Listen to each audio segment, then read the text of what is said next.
विधेयक सरकार द्वारा जारी करना जाना होता है तो पहले उस पर बहुत चर्चा होती है। अब विधानसभा में सत्तारूढ़ पार्टी भी होती है और ऑपोजिशन भी होता है, जैसे आपने अभी समझाया। कुछ कभी ऐसा पल रहा है जहाँ पर सत्तारूढ़ पार्टी ने कुछ ऐसी बात रखी हो जहाँ पे विपक्ष को मानना पड़ा हो कि हाँ ये बात तो सही है या जनहित के लिए बहुत अच्छी बात है ये, कुछ ऐसा पल कभी रहा है? Yo, yo, microphone check, make it a microphone check, give it a microphone, I make the microphone dead. Don't step to me, newbie, I can truly be moody, I can... सबसे पहले तो आपका बहुत बहुत स्वागत है हमारे पॉडकास्ट पे एंड बहुत ज़्यादा हम आभारी है कि आप अपना कीमती समय निकाल कर हमारे पॉडकास्ट पे। तो सबसे पहले हम आपसे ये जानना चाहेंगे कि आपका जीवन में वो कौन सा पल था जब आपने यह निश्चय लिया कि आप जनहित के लिए लड़ेंगे? सबसे पहले तो मैं सब स्टूडेंट्स का धन्यवाद करता हूँ कि यहाँ आज आर्यभट्ट कॉलेज में जो आपने मुझे बुलाया। बेशक अब इसका नाम आर्यभट्ट है, अगर मेरे टाइम में अगर बात की जाए तो वैसे मैं आरएलए मॉर्निंग में पढ़ता था, आरएलए इवनिंग होता था और आरएलए इवनिंग अब आर्यभट्ट हो गया है। तो एक ही बात हम मानते हैं कि भाई आरएलए और आर्यभट्ट को फ़र्क ना मानते हुए तो मैं भी एक तरह से आप ही का कॉलेज का स्टूडेंट रहा हूँ। आरएलए कॉलेज मॉर्निंग में पढ़ता था, 89 से 92 में मैंने पास आउट किया पॉलिटिकल साइंस ऑनर से। आज आके यहाँ बहुत खुशी हो रही है आपके बीच, आप सब ने उसके लिए बुलाया, उसके लिए मैं धन्यवाद करता हूँ। जहाँ तक आपने पूछा कि ऐसा कौन सा पल है जो आपने राजनीति में आके आए, ऐसा कोई एक पल से नहीं होता है। ऐसा एक काफ़ी चीज़ें जब जीवन में हम देखते हैं, लगातार कुछ ऐसी चीज़ें होती हैं उसकी लगता है कि भाई अब राजनीति बेटर है। जैसे एग्जाम्पल के तौर पर हमें समाज की सेवा करनी है, देश की सेवा करनी है, गरीबों की सेवा करनी है, तो उसके लिए मैं ये समझता हूँ कि जीवन में एक राजनीति में अगर आप काम कर रहे हैं तो उससे अच्छी जगह आपको समाज की सेवा करने के लिए मिल नहीं सकती। जब मैं कॉलेज में था तो भी मैं स्टूडेंट लाइफ में भी काफ़ी एक्टिव रहता था।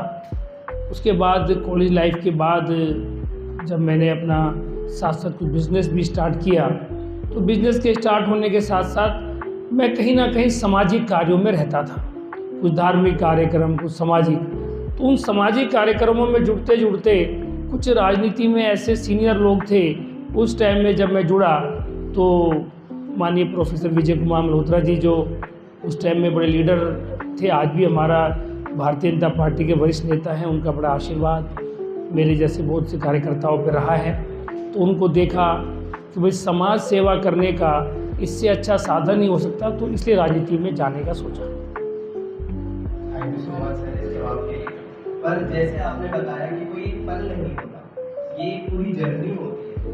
किसी भी एक तरीके से आप आम नागरिक से जब आप एमएलए बने, इतनी हमारे दिल्ली जैसे इतने बड़े मुख्य राज्य के एक कॉन्स्टिट्यूएंसी हार के प्रति, तो वो जर्नी वो सफ़र रहा हम वो जानना चाहेंगे वो कैसे रहा, कैसे शुरुआत हुई, कैसे आपने स्टार्ट करा पॉलिटिक्स के?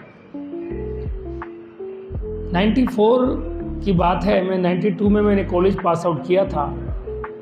93 दिसंबर की बात है, बल्कि मैंने फर्स्ट इलेक्शन में पार्टी के नाते भारतीय जनता पार्टी में मैंने एरिया के अंदर बहुत काम किया। एमएलए का इलेक्शन था, हमारे इधर से करण सिंह तंवर जी उस टाइम विधायक का चुनाव लड़ रहे थे, तो मैंने उनके एरिया में काफ़ी वर्किंग की। ये बात है 93 दिसंबर की। वो इलेक्शन हम जीत गए, सरकार भी भारतीय जनता पार्टी के 93 में बनी। जब सरकार बनी थी उस टाइम में तो हम साथ साथ बिजनेस भी मैं अपना कर रहा था और राजनीति में जैसे मैंने कहा शुरू में ही कि सामाजिक कार्य करने की रुचि थी, धार्मिक कार्य की रुचि थी, देश में कुछ अच्छा हो, देश सेवा की भावना थी। इन सब चीज़ों को देखते हुए जब राजनीति में 93 में पहला इलेक्शन में काम किया और बहुत नज़दीकी से राजनीति को देखने का जो वो मौका मिला, तो 94 में मैं युवा मोर्चे का एक मंडल बोलते हैं आम भाषा में, एक ब्लॉक बोल सकते हैं, यूनिट बोल सकते हैं, उसका मैं एक अध्यक्ष बना 94 में। और वो मेरी जर्नी 94 में स्टार्ट हुई, जो 94 से आज 2025 चल रहा है, तकरीबन 31 साल हो गए मुझे राजनीति में। बहुत उतार चढ़ाव रहे, बहुत इलेक्शन में लड़ा हूँ। मैं अलग अलग भारतीय जनता पार्टी की काफ़ी इम्पोर्टेंट पोर्टफोलियोज़ हैं, काफ़ी महत्वपूर्ण जिम्मेदारी है जो मुझे संगठन ने दी है। मैं संगठन का भी तहे दिल से बहुत धन्यवाद करता हूँ। मैं मंडल अध्यक्ष युवा मोर्चा रहा, जिला महामंत्री रहा, जिला अध्यक्ष रहा युवा मोर्चे का, और इन सबसे बड़ी बात मैं प्रदेश का अध्यक्ष रहा युवा मोर्चे का। तो यूथ विंग जो आज सब आप युवा बैठे हैं, तो मैं जब 2004 में मैं 30-31 साल का था जब मैं युवा मोर्चे का प्रदेश अध्यक्ष बना, तो वो मेरे लिए जीवन का एक टर्निंग पॉइंट था राजनीति में, युवा मोर्चे का प्रदेश अध्यक्ष बनना। और मैं 5 साल युवा मोर्चे का प्रदेश अध्यक्ष रहा दिल्ली का यूथ विंग का, और उसकी पूरे देश के अंदर उससे कहीं ना कहीं आना जाना होता था। पूरे देश के जो यूथ के प्रेसिडेंट होते थे, हमारी टीम होती थी, उनके साथ मिलना, उनके साथ बात करना, उनके स्टेट्स में क्या चल रहा है, उस नाते काफ़ी चीज़ें हमें एक दूसरे की जानकारियाँ मिलती थी देश की अलग अलग। तो वहाँ से राजनीति में जो एक बहुत ही इम्पोर्टेंट पोस्ट मिली, उसके बाद फिर मुझे पार्टी ने मौका दिया। 2007 में मैं निगम पार्षद रहा, और निगम पार्षद के साथ साथ मैं जोन चेयरमैन, आरपी सेल का चेयरमैन और यूनिफाइड कॉरपोरेशन का डिप्टी मेयर भी रहा मैं, पूरी यूनिफाइड कॉरपोरेशन का। उसके बाद 2012 में मुझे फिर टिकट मिली कॉरपोरेशन की, मैं जीता। 2013 में फिर मुझे टिकट मिली विधानसभा की, और मैं विधायक जीता। फिर बाई चांस 2015 में भी मुझे पार्टियाँ टिकट दी थी, पर मैं चुनाव लूज़ कर गया था। 2020 में भी मुझे पार्टियाँ टिकट दी थी, पर मैं चुनाव लूज़ कर गया। इस बार भगवान की कृपा से और माननीय मोदी जी ने जो दिल्ली को विज़न दिया और मोदी जी ने जो वादा दिल्ली को किया, उस वादे की वजह से 2025 में अभी दोबारा जब टिकट मिली तो मैं इलेक्शन जीता हूँ। और भगवान के आशीर्वाद से और मोदी जी के जो विज़न था, जो हमारा मैनिफेस्टो था, जो हमारे पार्टी ने जो बात रखी दिल्ली की जनता के लिए कि हम काम करेंगे, उस नाते 2025 में मैं दोबारा से फिर विधायक बन के आया हूँ। ऐसी एक लंबी जर्नी है, उसमें बहुत चीज़ें बताने वाली हो सकती हैं कि कैसे कैसे हमने चुनाव लड़े, या उस चुनाव के दौरान क्या घटनाएं घटती हैं, या राजनीति में जब आप जिस पोस्ट पर रहते हो तो उस पोस्ट पर रहते हुए आपको वो काम करने का जब मौका मिलता है, कितने हमने धरने दिए, कितने प्रदर्शन करे। जब शीला दीक्षित जी मुख्यमंत्री होती थी, हम अपोजिशन में होते थे, तो हमने कितना उनके खिलाफ काम किया। अभी केजरीवाल जो जिन्होंने बहुत से भ्रष्टाचार किए, जब वो मुख्यमंत्री थे तो हमने उनके खिलाफ कितने धरने प्रदर्शन करे, चाहे वो शराब का घोटाला हो, चाहे उनके खुद शीश महल का घोटाला हो। ऐसे बहुत लंबी जर्नी हमने अपोजिशन पार्टी के नाते निकाली है। वो 27 साल से हमारी सरकार नहीं थी, 93 से 98 में सरकार बनी थी, उसके बाद अभी जस्ट सरकार बनी है। तो इतना लंबा एक पीरियड अपोजिशन में रहे हैं हम लोग, और हमने दिल्ली की जनता की आवाज़ उठाई है। और मुझे भी उसमें मौका मिला आवाज़ उठाने का, क्योंकि मैं जिला अध्यक्ष भी रहा हूँ पार्टी का, मेन बॉडी का, और साथ साथ अलग डिस्ट्रिक्ट का मैं प्रभारी भी रहा हूँ। तो उस नाते फिर मैंने बताया कि मैं 4 इलेक्शन जीता हूँ, तो उस नाते कहीं ना कहीं सरकार में रहकर या बिना सरकार के रह के भी हमने काम करने का भी एक बड़ा लंबा अनुभव मुझे रहा है। उसके लिए मैं पार्टी का ही धन्यवाद करना चाहता हूँ। तो सर, जैसा आपने बोला कि पूरा 27 साल तक अपोजिशन में रहे, तो उसके अंदर जब आप जीते तो एक बहुत बड़ी रिस्पॉन्सिबिलिटी आती है कि जो बातें किए गए, जो भी किया गया वो पूरे भी, है ना। तो मेरा प्रश्न आपसे ये है कि जो समस्याएं होती हैं, जो शिकायतें होती हैं आम जनता की, उनको आपका जो है सॉल्व करने का क्या तरीका रहता है? जो लोग आगे बताते हैं, जो भी दिक्कतें होती हैं, उसके 2-3 तरीके होते हैं। सबसे पहला कि जब आदमी कोई विधायक बनता है या पार्षद बनता है, इवन या सांसद बनता है, तो लोगों की अपेक्षाएं होती हैं उनसे। लोग चाहते हैं कि जिसको हमने जिताया है वो हमारे पास अवेलेबल है या नहीं है, वो हमारी समस्याओं को सुनने के लिए हमारे बीच में आ रहा है या नहीं आ रहा है। मैं जब पार्षद रहा, जैसे 2007 में रहा, 2012 में भी मैं पार्षद रहा, तो 2013 में विधायक रहा, तो मैं लिखता था आपका विधायक आपके द्वार। वो मैंने दोबारा स्टार्ट किया है, आपका विधायक आपके द्वार।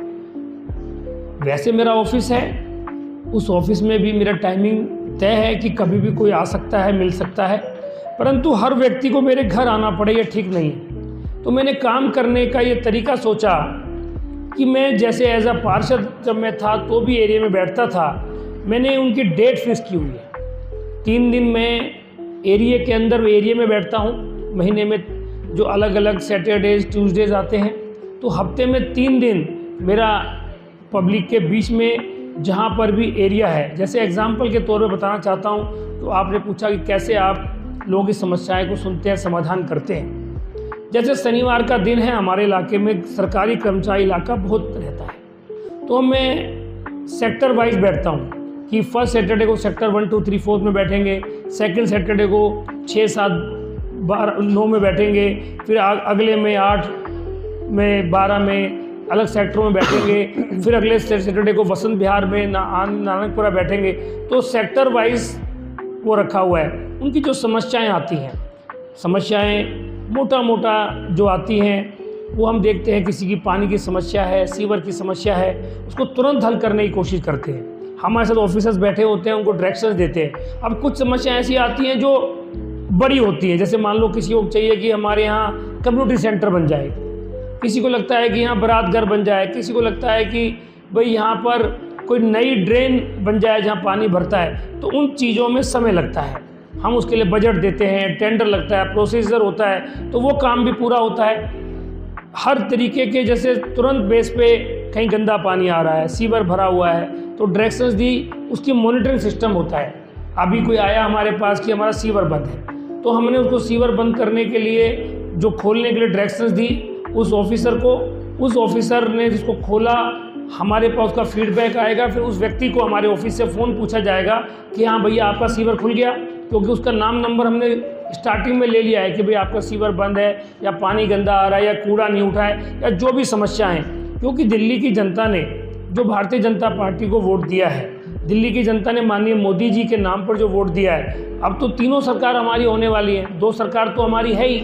माननीय मोदी जी ऊपर बैठे हैं, दिल्ली में माननीय मुख्यमंत्री रेखा जी हैं, तो नीचे कॉरपोरेशन भी अब हमारी बन जाएगी। अभी हमारा मेयर का नॉमिनेशन हुआ था, उसमें अपोजिशन पार्टी जो आम पार्टी ने अपना कोई नॉमिनेशन नहीं डाला है, तो हमें पूरी उम्मीद है आने वाली 25 तारीख को, वैसे कांग्रेस ने भरा है और कांग्रेस के तो गिनती के पार्षद हैं, तो तीसरा वाला MLA भी, तीसरी वाली सरकार भी हमारी बन जाएगी। तो ट्रिपल इंजन की सरकार दिल्ली में होगी, तो कोई भी काम ऐसा नहीं होगा जो हम नहीं कर सकते हैं। तो सवेरे हम 9 बजे से लेकर 11:30 बजे तक पब्लिक से मिलने का काम करते हैं, उनकी समस्याएं तुरंत हल करने की कोशिश करते हैं। जो समस्या थोड़ी बड़ी होती है उसको हम 2 महीने, 3 महीने या 4 महीने का समय देते हैं, बजट आने का, टेंडर लगने का। इसके अलावा दोपहर में नॉर्मली किसी ऑफिसर से कोई मीटिंग करनी है, किसी ऐसा इश्यूज़ है कि ये CPWD, PWD या दिल्ली पुलिस से मीटिंग करके हल होना है, वहाँ जाते हैं। शाम को फिर शादियाँ वगैरह होती हैं, लोगों से मिलना वगैरह होता है, उसमें इस तरह का समय बीत जाता है। Thank you very much sir. Sir, Vidhan Sabha जो शब्द है ना, ये विधानसभा शब्द सुनने में बड़ा मनमोहक लगता है। इस शब्द को सुन के ही ना आंखों में जैसे चमक सी आ जाती है। अब हम क्योंकि दर्शकगण हैं, तो हमें तो सौभाग्य विधानसभा देखने का तो टेलीविज़न पे ही प्राप्त हुआ है, लेकिन आप तो स्वयं विधायक हैं, तो सर आप थोड़ा वातावरण बता सकते हैं कि विधानसभा के अंदर का वातावरण कैसा होता है? भैया अब आज का वातावरण पूछेंगे, कभी आपको किसी स्टूडेंट को जाना हो, आपको देखना हो, तो वहाँ पर आप मोस्ट वेलकम है। जब हमारी असेंबली चलती है, विधानसभा सत्र चलता है, तो उसमें मैं आपके पास बनवाऊंगा, आप खुद देखें आके, आपको देखने का अच्छा लगेगा। क्योंकि हम विधायक हैं, हम तो अंदर बैठ के देखते ही हैं और सारा सुनते हैं। पहले और अब में एक बहुत अंतर आया है। अगर मैं बोलूं कि आज की तारीख में, चाहे जो पिछली सरकार पोजीशन में थी और हम अपोजिशन में थे, तो वो जब भी सुनने को हमारी तैयार नहीं होते थे, हम सही मुद्दे उठाते थे, हमारे उस टाइम के लीडर ऑपोजिशन विजेंद्र गुप्ता जी या लीडर ऑपोजिशन रामवीर विदुड़ी जी, तो वो उनको कोई सुनते नहीं थे, उनको कोई बोलते ही उनको वो बाहर कर देते थे।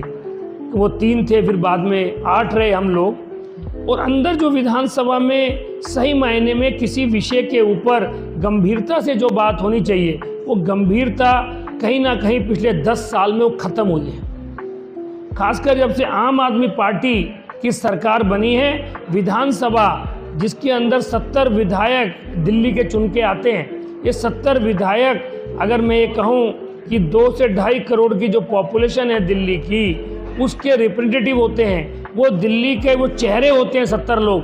पर कहीं ना कहीं 10 साल से केजरीवाल जी की जब सरकार चली तो उन्होंने इसकी तरफ कोई ध्यान नहीं दिया कि ये दिल्ली विधानसभा एक तरह से हमारे लिए मंदिर है, ये हमारे लिए एक ऐसी जगह है जहां हम दिल्ली के विकास की चर्चा करनी चाहिए, दिल्ली कैसे आगे जाए उसकी चर्चा करनी चाहिए। पर उन्होंने हमेशा उस जगह को एक झगड़े का केंद्र रखा। उन्होंने हमेशा अपोजिशन पार्टी को दबाने की कोशिश करी, सही मुद्दों की उन्होंने जानकारी देने की या बात करने की कोशिश नहीं करी। अभी हमारी सरकार बनी है, माननीय मुख्यमंत्री रेखा जी बनी है, स्पीकर साहब विजेंद्र जी हैं, हमारे पूरे मंत्रिमंडल पूरी विधान वो है। परंतु कमाल की बात यह है, हमने ऐसे वहाँ पर आपको जानकर बड़ा दुख होगा, ये क्वेश्चन आवर एक समय होता है कि कोई भी विधायक कोई भी क्वेश्चन पूछ सकता है, किसी भी विषय पे पूछ सकता है, मंत्री से पूछ सकता है।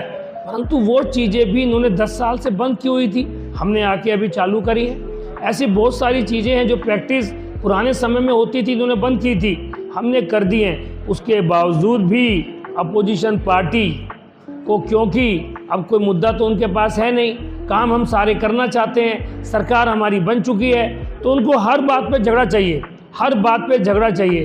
तो वो झगड़ा करने की कोशिश करते हैं, जिससे कि कहीं ना कहीं दिल्ली का विकास या दिल्ली के मुद्दे जो उठने चाहिए विधानसभा में, वो नहीं उठ पा रहे हैं। अभी एक सत्र हुआ है, अभी हो सकता है आने वाले समय में उनको सद्बुद्धि दे भगवान और वो उसमें पार्टिसिपेट करें। विधानसभा अपने आप में बहुत गरिमाई जगह है, बहुत उसके अंदर दिल्ली विधानसभा में भारतीय जनता पार्टी के या कांग्रेस के या अन्य दलों के बड़े बड़े नेता उसके अंदर अपनी बात रख चुके हैं, वहाँ पर सदस्य रह चुके हैं। तो वो बहुत ही अपने आप में एक सम्मानित जगह है, प्रेस्टिजियस जगह है। और कहीं ना कहीं उसका माहौल केजरीवाल की वजह से अभी वो बेशक नहीं है, पर सारा उनका ही चलता है। वहाँ आतिशी जी हैं जो लीडर अपोजिशन हैं, वो कहीं ना कहीं उस माहौल को अभी भी उन्होंने ख़राब किया हुआ है। हमारी कोशिश है कि उस माहौल को हम ठीक रखें, आगे देखते हैं कि कैसा रहेगा। बहुत बहुत धन्यवाद सर, इतनी सारी चीज़ें विधानसभा के बारे में बताने के लिए। सर इसी से जुड़ा ना एक और प्रश्न जो है वो मन में ये उठता है कि हम सब जानते हैं कि विधानसभा चर्चा का घर है। वहाँ पे जब भी कुछ विधेयक सरकार द्वारा जारी जाना होता है तो पहले उसमें बहुत चर्चा होती है।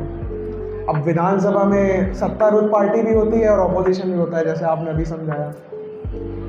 कुछ कभी ऐसा पल रहा है जहाँ पर सत्तारूढ़ पार्टी ने कुछ ऐसी बात रखी हो जहाँ पे विपक्ष को मानना पड़ा हो कि हाँ ये बात तो सही है या जनहित के लिए बहुत अच्छी बात है ये? कुछ ऐसा पल कभी रहा है ऐसा?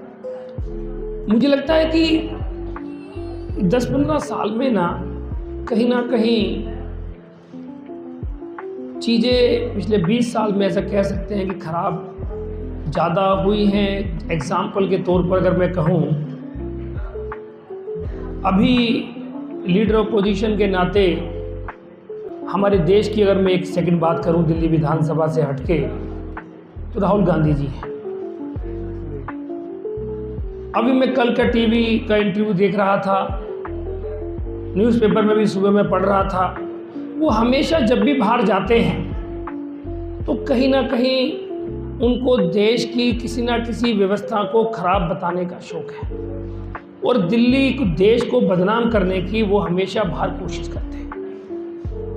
अपोजिशन पार्टी का ये काम नहीं है कि वो देश की कोई भी बात, पहली बात तो वो जो बात बोलते हैं वो हमेशा ही गलत होती है। कोई भी बात उनकी आज तक सही नहीं मानी गई है, सही नहीं हुई है।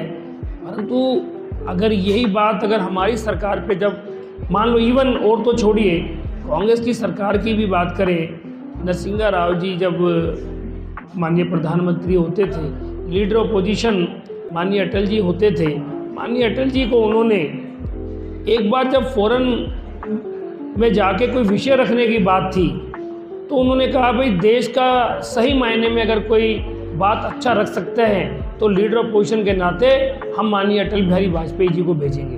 तो आज क्या हो गया है, जो लीडर ऑपोजिशन हैं वो देश के बाहर जाके देश की बदनामी करने का काम करते हैं। उस टाइम में जो हमारी सरकार बेशक कांग्रेस की थी, हमारे लीडर ऑपोजिशन होते थे, परंतु वो देश का सम्मान बाहर बना रहे उसका ध्यान रखते थे।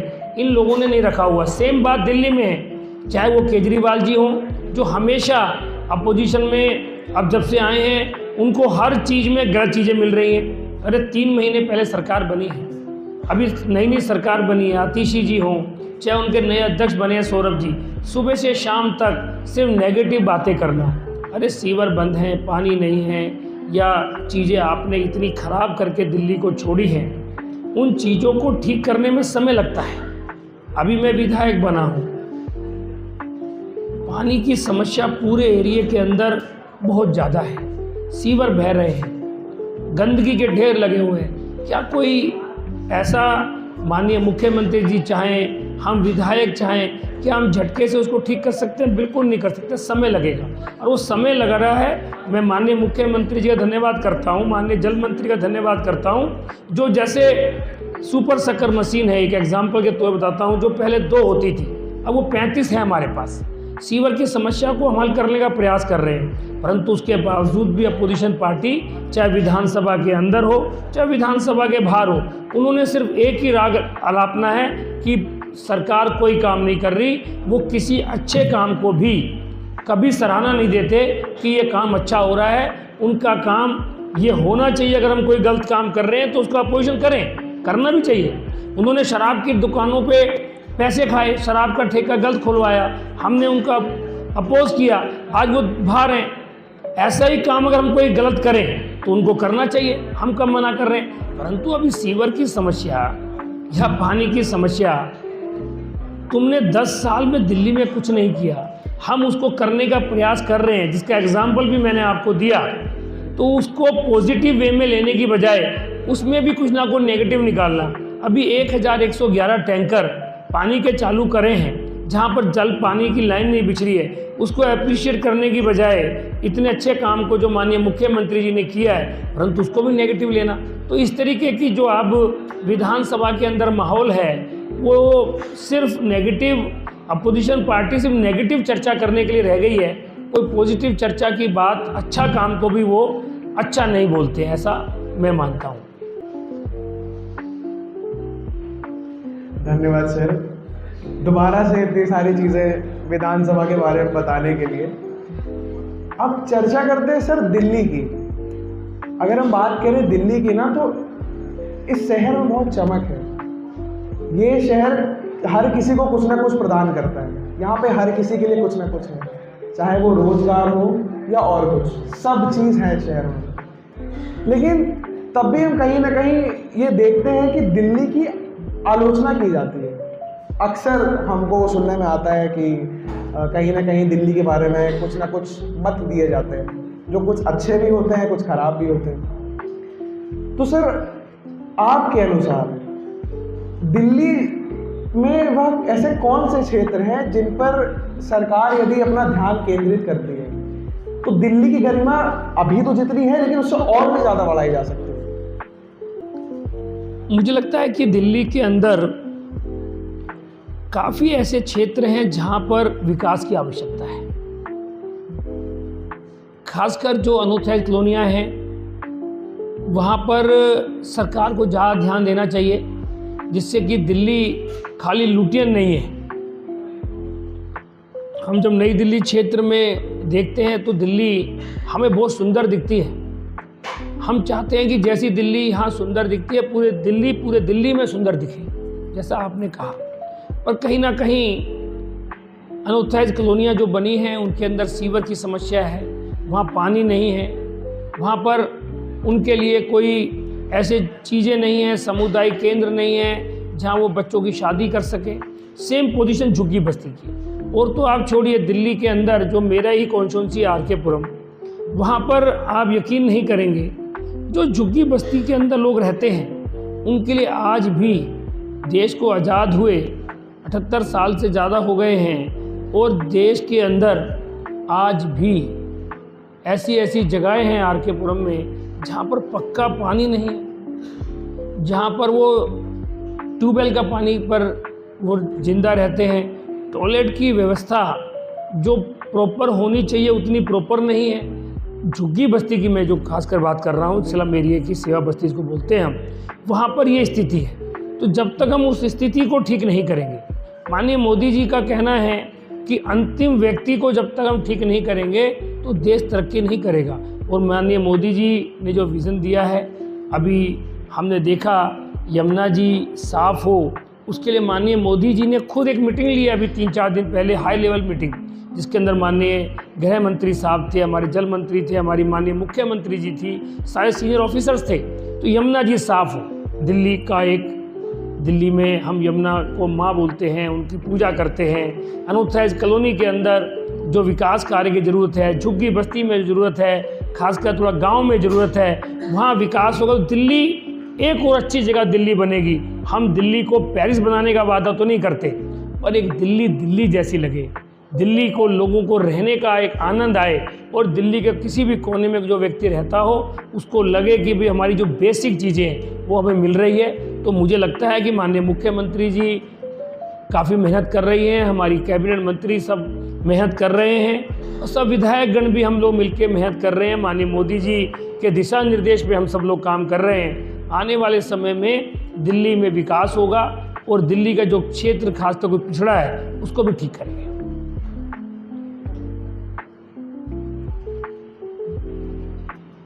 तो सर, जैसे आप भी दिल्ली विश्वविद्यालय के छात्र रहे, तो दिल्ली विश्वविद्यालय के अंदर ढूसू के चुनाव बहुत पॉपुलर है, माने जाते हैं, बहुत लोकप्रिय है। तो वैसे ही जो युवा नेता उभर कर आते हैं, ढूसू ही नहीं, जितने भी और यूनिवर्सिटी के चुनाव होते हैं या जहाँ पे भी जहाँ युवा नेता अपनी आवाज़ रखना चाहते हैं, तो उन युवा नेताओं के लिए जो पॉलिटिक्स में एंटर करना चाहते हैं, उनके लिए आपकी एक कोई एडवाइस जो उनके काम आए, या उनकी एक आइडियोलॉजी सेट करें कि उन्हें किसके लिए कैसे काम करना है, कैसे जाने चाहिए? देखिए, जैसे मैंने कहा स्टार्टिंग में, समाज सेवा, देश सेवा, उसके लिए राजनीति ही कोई एक अकेला साधन है, ऐसा नहीं है। आप में से जो स्टूडेंट बैठे हैं, बहुत लोग इस देश की तरक्की के लिए डॉक्टर बनेंगे, इंजीनियर बनेंगे, एडवोकेट बनेंगे, कोई जज बनेगा। जैसा माननीय मोदी जी ने अभी थोड़े समय पहले बोला था कि मैं चाहता हूं कि कुछ व्यक्ति, कुछ बच्चे, खासकर स्टूडेंट्स, कई लाख स्टूडेंट नए जुड़े राजनीति में, क्योंकि एक राजनीति भी एक ऐसी चीज़ है जो जिसके अंदर पढ़ा लिखा बच्चा, पढ़ा लिखा स्टूडेंट जो कॉलेज से पास होके जा रहा है, जिसको नई टेक्नोलॉजी की चीज़ें पता हैं, नई चीज़ें जानकारी हैं, अगर वो सब मिलकर देश की तरक्की की तरफ सोचेंगे, और मुझे लगता है कि एक बहुत बड़ा साधन है दिल्ली के देश के लिए, राजनीति में आके आप देश को सही दिशा में ले जा सकते हैं। जैसे माननीय मोदी जी ने 10-11 साल हो गए हैं और देश को तरक्की की राह पर ले जा रहे हैं, ऐसे ही अगर युवा मेरे साथी जो बढ़िया सरकार में किसी पोजीशन पे आके भी काम कर सकते हैं, और नहीं तो जैसे माननीय मोदी जी देश में अच्छा काम कर रहे हैं, ऐसे बहुत से रोल मॉडल हैं जो देश में अच्छा काम कर रहे हैं, उनको देखते हुए आप में से कोई भी राजनीति में आएगा तो समाज सेवा और देश सेवा, ये दोनों सेवा, इवन आप अंतिम व्यक्ति जैसे हमने शुरू से कहा कि उसकी सेवा भी आप कर सकते हैं। हम देखते हैं कि जो गरीब व्यक्ति है उसके अंदर, उसके लिए काम करने का, राजनीति में रहकर अगर आप विधायक हैं, मंत्री हैं या कोई भी बड़ी पोजीशन पर हैं, तो उनके लिए काम करने का भी बहुत स्कोप है हमारे पास। बस्ती में हम सोचते हैं, अभी मैं आपकी लाइब्रेरी में गया, कितनी सुंदर लाइब्रेरी है, कितनी बढ़िया लाइब्रेरी है, परंतु क्या ये लाइब्रेरी हम राजनीतिक लोग मिलकर या सरकार से बात कर कर क्या हम हर झुग्गी बस्ती में खोल सकते हैं क्या? ऐसा एक विचार हमारे मन में है, हम उसको खोलना चाहते हैं कि आप कुछ स्टूडेंट वहाँ अपना सुविधा के हिसाब से कुछ समय उन बच्चों के लिए अपना समय निकाल सकते हैं क्या। तो इस तरीके की कुछ चीज़ें जब होंगी और युवाओं के मन में कुछ ऐसी भावना आएगी कि भाई देश की तरक्की के लिए हमें कुछ करना है, तो मुझे लगता है कि राजनीति एक उसमें अच्छा एक वो रखती है, उसमें आएंगे तो युवाओं के लिए एक अच्छी जगह है। सर विचार बहुत प्रभावित कर रहे हैं आपके, और वार्ता में मतलब आनंद आ रहा है काफ़ी ज़्यादा। सर हमारे दर्शक जो हैं, जो दर्शकगण यहाँ पे बैठे हुए हैं और दिल्ली के एक आम नागरिक को आपकी तरफ से या आपकी पार्टी की तरफ से या सिर्फ आप एज अ विधायक क्या संदेश देंगे? मैं एक संदेश देना जरूर चाहता हूँ दिल्ली की जनता को कि आप विश्वास कीजिएगा, दिल्ली की जनता ने 27 साल के बाद जो मैंडेट दिया है भारतीय जनता पार्टी को, जो विश्वास व्यक्त किया है माननीय मोदी जी के ऊपर, हमारी माननीय मुख्यमंत्री रेखा जी, पूरा मंत्रिमंडल और सब विधायकगण दिल्ली को विकास की तरफ ले जाएंगे। मैं एक बात कह के अपनी बात को इसमें पूरी करूँगा आपके सवाल का। जब हम पहले इलेक्शन लड़े थे 5, अभी मेरा 6था इलेक्शन था ये, तो कमाल का एक चेंज नज़र आया इस इलेक्शन में। लोगों की अपेक्षाएं कितनी चेंज हुई है। आप में से कुछ जो स्टूडेंट यहाँ सुन रहे हैं उनमें से भी शायद ये बात मेरी सच होगी। ये इलेक्शन एक ऐसा इलेक्शन था, इससे पहले इलेक्शन में हम जब जाते थे तो लोग बात करते थे भाई कोई नई यूनिवर्सिटी कब बनेगी, लोग बोलते थे ये फ्लाईओवर कब बनेगा या नए फ्लाईओवर कब बनेंगे, लोग बोलते थे कि भाई हमारे को नया मेट्रो स्टेशन वहाँ से वहाँ बन जाए, परंतु ये काम तो लोग भूल ही गए बोलना। अब लोगों को लगता है कि भैया फ्लाईओवर तो भूल जाओ, मेट्रो तो जो चल रही है उतनी चल जाए वही बहुत है, परंतु सीवर ठीक करा दो, पानी ठीक करा दो, कूड़ा उठा दो। इस तरीके की चीज़ें दिल्ली में हो गई। यमुना जी साफ नहीं है। पुराने मुख्यमंत्री जी ने 10-10 साल तक हर साल बोलते रहे इस बार साफ करेंगे। तो मैं दिल्ली की जनता को बताना चाहता हूँ, जो आपके पुराने सपने होते थे, ये पानी, सीवर, यमुना जी की सफाई और कूड़ा, ये तो 100% ठीक होगा ही होगा।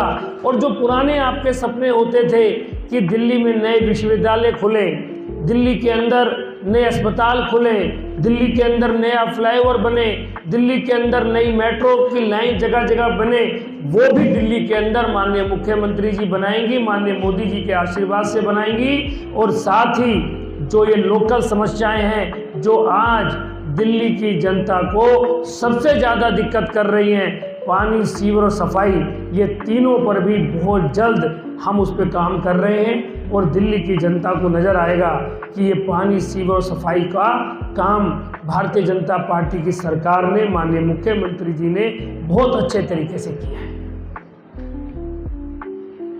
बहुत बहुत धन्यवाद सर, बहुत बहुत धन्यवाद। बहुत बहुत धन्यवाद आप सबका।